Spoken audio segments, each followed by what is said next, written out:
बलात्कारी को सजा देने का यह सबसे अच्छा तरीका माना जाता था। सबसे पहले उन्होंने एक एक करके उसकी दाढ़ी काटी। जब वो अभी भी घबराया हुआ था तब उन्होंने उसे तब तक नशीला पदार्थ दिया जब तक वो बेहोश नहीं हो गया। फिर उन्होंने उसके अपराध के हथियार को छीन लिया। लेकिन ये तो बस शुरुआत थी। जब वो व्यक्ति जागा और उसे एहसास हुआ कि उसकी मर्दानगी चली गई है तो उसे यकीन ही नहीं हुआ, क्योंकि उसे सदमे से उबरने का समय नहीं मिला था। डॉक्टर एक बॉक्स लेकर अंदर आया। उसने उस व्यक्ति से कहा कि सर्जरी पूरी तरह सफल रही है। उसे बेहतर तरीके से ठीक करने में मदद करने के लिए डॉक्टर ने कहा कि वो एक एक करके आगे के उपचार लागू करेगा। उस व्यक्ति में जीवित रहने की तीव्र इच्छा थी, इसलिए उसके पास सहमत होने के अलावा कोई विकल्प नहीं था। 1 महीने बाद चेकअप के दौरान उस व्यक्ति की हालत में काफी सुधार हुआ था। उसने चुपचाप डॉक्टर से पूछा कि क्या उसे रिहा किया जा सकता है, लेकिन जवाब ने उसे निराशा में डाल दिया। उसने तुरंत माफी मांगी, कहा कि उसने कभी डॉक्टर की बेटी को चोट नहीं पहुंचाई और दया की भीख मांगी। लेकिन एक पिता के रूप में डॉक्टर उसे कैसे माफ कर सकता था? फिर भी डॉक्टर ने कहा कि उसने उस आदमी की जान लेने की योजना नहीं बनाई थी। इसके बजाय वो उसे पूरी तरह से एक महिला में बदलना चाहता था। अंतिम समस्या उस आदमी की खुरदरी त्वचा थी। सौभाग्य से डॉक्टर एक कुशल प्लास्टिक सर्जन था।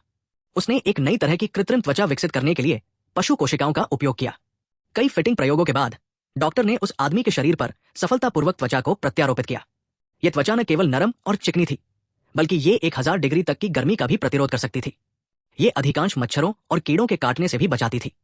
एक बार त्वचा की समस्या हल हो जाने के बाद डॉक्टर ने उस आदमी को एक टाइट शेपिंग सूट पहनाया ताकि उसका फिगर औरतों जैसा हो जाए। लेकिन उस आदमी ने भागने का विचार कभी नहीं छोड़ा। इसलिए जब डॉक्टर उसे सूट की जिप लगाने में मदद कर रहा था, आदमी ने अचानक हमला किया। उसने चाबी पकड़ी और कमरे से बाहर भागा। लेकिन यह सब व्यर्थ था। डॉक्टर ने दरवाजा बंद करने के लिए रिमोट कंट्रोल का इस्तेमाल किया। हताशा में आदमी ने चाकू पकड़ा और अपना गला काट लिया, लेकिन डॉक्टर ने कुछ ही मिनटों में उसे बचा लिया। उसके बाद आदमी को एक कमरे में अकेले बंद कर दिया गया। डॉक्टर अक्सर कपड़े भेजते थे, लेकिन आदमी हमेशा अपने गुस्से और नफरत को बाहर निकालने के लिए उन्हें फाड़ देता था। फिर डॉक्टर ने एक बूढ़ी नौकरानी को काम पर रखा। वो हर दिन भोजन पहुंचाती थी।